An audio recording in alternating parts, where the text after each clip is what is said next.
Hello friends, आज की इस वीडियो में हम बात करेंगे एलएलबी फोर्थ सेमेस्टर से रिलेटेड पेपर सेकंड के बारे में। पेपर सेकंड से रिलेटेड आपको आज 10 मल्टीपल चॉइस क्वेश्चंस पढ़ने को मिलने वाले हैं। तो अगर आप हमारे चैनल पर पहली बार आए हैं तो चैनल को सब्सक्राइब जरूर करिएगा और नोटिफिकेशन पाने के लिए बेल ऑन कर लीजिएगा। और वीडियो अच्छी लगे तो लाइक करिएगा और अपने दोस्तों के साथ इस वीडियो को ज़्यादा से ज़्यादा शेयर करिएगा। तो चलिए बात करते हैं क्वेश्चंस की।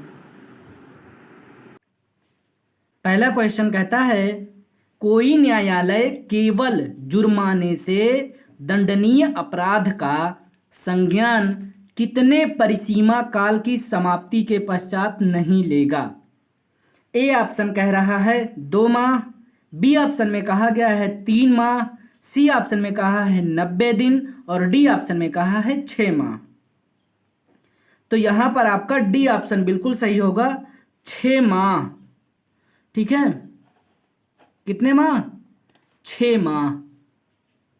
मतलब कोई न्यायालय केवल जुर्माने से दंडनीय अपराध का संज्ञान 6 माह तक जो है परिसीमा काल की समाप्ति के पश्चात नहीं लेगा। ठीक है, तो डी ऑप्शन आपका क्वेश्चन नंबर फर्स्ट में बिल्कुल सही है। चलिए बात करते हैं क्वेश्चन नंबर दूसरे की।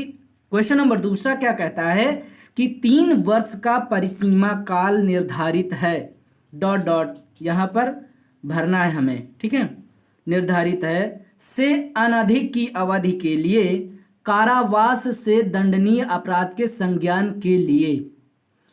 तो ए ऑप्शन में कह रहा है 1 वर्ष, बी ऑप्शन में कह रहा है 3 वर्ष, सी ऑप्शन में कह रहा है 5 वर्ष, डी ऑप्शन में क्या कह रहा है भाई, दिख नहीं रहा है, डी ऑप्शन में कह रहा है 7 वर्ष। ठीक है, तो क्वेश्चन नंबर दूसरे में आपका यहां पर बी ऑप्शन बिल्कुल सही है। ठीक है, 3 वर्ष। कितने वर्ष? 3 वर्ष। तीसरा कहता है क्वेश्चन, सहायक सेशन न्यायाधीश कितनी सजा दे सकते हैं? ए ऑप्शन में कहा है कारावास, बी ऑप्शन में कहा है मृत्युदंड, आजीवन कारावास या फिर 10 वर्ष से अधिक सजा को छोड़कर विधि द्वारा अधिकृत कोई भी दंड। ठीक है, सी ऑप्शन कह रहा है 14 वर्ष तक और डी ऑप्शन में कह रहा है कि 20 वर्ष तक। तो यहां पर सहायक सेशन न्यायाधीश कितनी सजा दे सकते हैं, चलिए बताइए। देखिए यहां पर आपका बी ऑप्शन बिल्कुल सही होगा। क्वेश्चन नंबर तीसरे में सहायक सेशन न्यायाधीश जो होता है वो कितनी सजा दे सकता है? मृत्युदंड, आजीवन कारावास या फिर 10 वर्ष से अधिक सजा को छोड़कर विधि द्वारा अधिकृत कोई भी दंड। समझ रहे हैं? जो सहायक सेशन न्यायाधीश का जो सहायक सेशन न्यायाधीश जो होता है, ठीक है, वो मृत्युदंड, आजीवन कारावास या फिर 10 वर्ष से अधिक सजा को छोड़ करके विधि द्वारा अधिकृत कोई भी दंड जो है वो दे सकता है। ठीक है, तो क्वेश्चन नंबर तीसरे में बी ऑप्शन आपका बिल्कुल सही है। ठीक है, चलिए क्वेश्चन नंबर 4 की बात करते हैं। क्वेश्चन नंबर 4 क्या कहता है, क्या जनता मजिस्ट्रेट और पुलिस की सहायता करने के लिए बाध्य की जा सकती है? ए ऑप्शन में कह रहा है नहीं, बी ऑप्शन में कह रहा है हां, ठीक है, सी ऑप्शन में कह रहा है धारा 37 और डी ऑप्शन दिख नहीं रहा। चलिए डी ऑप्शन भी दिखने लगा। डी ऑप्शन कह रहा है बी और सी सही है। तो भाई क्वेश्चन नंबर 4 में आपका डी ऑप्शन बिल्कुल सही है, बी और सी में जो भी कहा गया है बिल्कुल सही कहा गया है, मतलब हाँ और धारा 37 के अंतर्गत। ठीक है, तो यहां पर ऑप्शन आपका डी सही है। क्वेश्चन नंबर 4 में डी ऑप्शन सही है। डी ऑप्शन में लिखा है बी और सी सही हैं। समझ गए ना?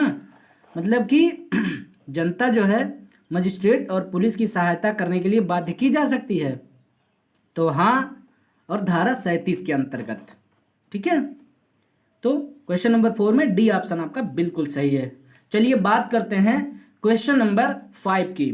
देखिए आप लोग तैयार करते चलिए। देखिए यहाँ पर धारा 37 के अंतर्गत देखिए दो चीजें आपको यहाँ पर इस क्वेश्चन में मिलेगा, हाँ और धारा 37 के अंतर्गत दो। यहाँ पर आपसे क्वेश्चन ये भी पूछा जा सकता है कि क्या जनता मजिस्ट्रेट जो है और पुलिस की सहायता करने के लिए बाध्य की जा सकती है, तो वो किस धारा के अंतर्गत की जाती है भैया? अगर की जाती है तो किस धारा के अंतर्गत? धारा 37 के अंतर्गत, है ना। तो ये सारे पॉइंट्स आपको याद रखने हैं, ये नहीं कि बस क्वेश्चन पढ़ लो टिक लगा लो बस काम खत्म।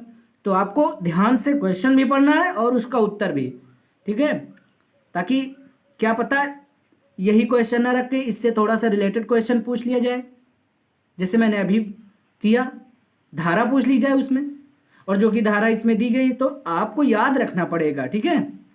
इसलिए आप ध्यान से पढ़िए क्वेश्चन को, 100% आपको याद हो जाएगा।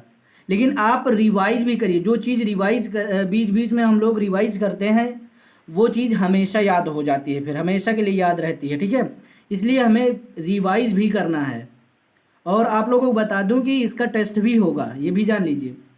जितने भी ऑब्जेक्टिव क्वेश्चंस मिल रहे हैं इनको आप अच्छे से तैयार करते रहिए, ठीक है। फिर जिस दिन टेस्ट होगा आपको ऐसे ही वीडियो मिलेगी, उसमें सही उत्तर मैं आपको नहीं बताऊंगा, आप लोगों को सही करना है, कमेंट के ज़रिए आपको बताना है। फिर इसके बाद मैं नेक्स्ट वीडियो जो बनाऊंगा उसमें आपको उसका उत्तर बताऊंगा, ठीक है। अगर किसी का गलत होगा तो उसको सही करूंगा, ठीक है। तो इसलिए आपको ध्यान देना है, ठीक है, क्वेश्चंस को पढ़ना है अच्छे से और उसका उत्तर अच्छे से मतलब देना है, ठीक है। मतलब धारा तो 100% भाई जिस धारा के अंतर्गत बताया गया है वो धारा तो आपको याद रखनी ही पड़ेगी, ठीक है। चलिए बात करते हैं क्वेश्चन नंबर 5 की। क्वेश्चन नंबर 5 क्या कहता है? क्वेश्चन नंबर 5 कहता है एक व्यक्ति ऐसा है जो पुलिस अधिकारी द्वारा गिरफ्तार किया जाता है, कितनी अवधि तक अभिरक्षा में रखा जा सकता है? ए ऑप्शन में कहा 2 दिन, बी ऑप्शन ने कहा कि 3 दिन, सी ऑप्शन में कहा गया है 24 घंटे और डी ऑप्शन में कहा है 1 सप्ताह। तो यहां पर आपका सी ऑप्शन बिल्कुल सही है, 24 घंटे, ठीक है। अगर एक व्यक्ति जो पुलिस अधिकारी द्वारा गिरफ्तार किया जाता है तो वो जो है 24 घंटे की अवधि तक अभिरक्षा में रखा जा सकता है, ठीक है। इंपॉर्टेंट है, याद रखिएगा। क्वेश्चन नंबर 6 में क्या कहा गया है? सत्र न्यायालय के बारे में क्या सही है, ठीक है। आपको ऑप्शन पढ़ने हैं, उत्तर सही देना है, सत्र न्यायालय के बारे में सही बताना है हमें। ए ऑप्शन में कहा है उपार्पण के बिना संज्ञान ले सकता है, बी ऑप्शन में कहा है उपार्पण के बिना संज्ञान नहीं ले सकता है, सी ऑप्शन में कहा है जिला दंडाधिकारी की सिफारिश पर संज्ञान ले सकता है, और डी ऑप्शन में क्या कहा है भाई? संज्ञान ले सकता है बशर्ते चालान पुलिस अधीक्षक द्वारा प्रस्तुत किया गया है। तो यहां पर आपका बी ऑप्शन बिल्कुल सही है, उपार्पण के बिना संज्ञान नहीं ले सकता है, ठीक है। कौन सा ऑप्शन सही है? बी ऑप्शन बिल्कुल सही है। चलिए बात करते हैं क्वेश्चन नंबर 7 की। क्वेश्चन नंबर 7 कहता है कोई व्यक्ति जिले के लिए लोक अभियोजक नियुक्त नहीं हो सकता यदि उसका नाम, ए ऑप्शन में कहा है सत्र न्यायाधीश की सूची में ना हो, बी में कहा है उच्च न्यायालय की सूची में ना हो, सी ऑप्शन में कहा है जिला दंडाधिकारी की सूची में ना हो, डी ऑप्शन में कहा है पुलिस अधीक्षक की सूची में ना हो। तो भाई क्वेश्चन नंबर 7 में आपका यहां पर ए ऑप्शन बिल्कुल सही है, ठीक है, सत्र न्यायाधीश की सूची में ना हो, ठीक है। तो क्वेश्चन नंबर 7 में ए ऑप्शन आपका बिल्कुल सही है। चलिए बात करते हैं क्वेश्चन नंबर 8 की। क्वेश्चन नंबर 8 कहता है यदि किसी अभियुक्त को समरी विचारण में दोष सिद्ध किया जाता है तो कितना दंड दिया जा सकता है? कितना दंड दिया जा सकता है? ए ऑप्शन में कहा है 2 वर्ष से अनधिक, बी ऑप्शन में कहा है 1 वर्ष से अनधिक, सी ऑप्शन में कहा 6 माह से अनधिक, और डी ऑप्शन में क्या कह रहा है भाई? 3 माह से अनधिक। तो भाई क्वेश्चन नंबर 8 में आपका यहाँ पर डी ऑप्शन बिल्कुल सही है, 3 माह से अनधिक। ठीक है, चलिए बात करते हैं क्वेश्चन नंबर 9 की। क्वेश्चन नंबर 9 क्या कहता है, क्या कोई अभियुक्त अपने बचाव में सक्षम साक्षी हो सकता है? ए ऑप्शन कह रहा है यदि वह स्वप्रेरणा से लिखित आवेदन दे। बी ऑप्शन कह रहा नहीं हो सकता। सी ऑप्शन कह रहा है सेशन न्यायालय की अनुमति से हो सकता है। डी ऑप्शन कह रहा उच्च न्यायालय की अनुमति से। तो क्वेश्चन नंबर 9 में आपका यहाँ पर सी ऑप्शन बिल्कुल सही है, सेशन न्यायालय की अनुमति से हो सकता है।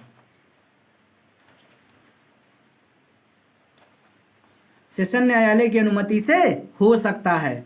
क्वेश्चन नंबर 10 में क्या कहा है, क्वेश्चन बहुत ही इंपॉर्टेंट है, पुलिस अधिकारी के समक्ष हाजिर होने की सूचना के संबंध में, बहुत इंपॉर्टेंट क्वेश्चन है, क्या कहा है कि समक्ष हाजिर होने की सूचना के संबंध में दंड प्रक्रिया संहिता की किस धारा में उपबंध है?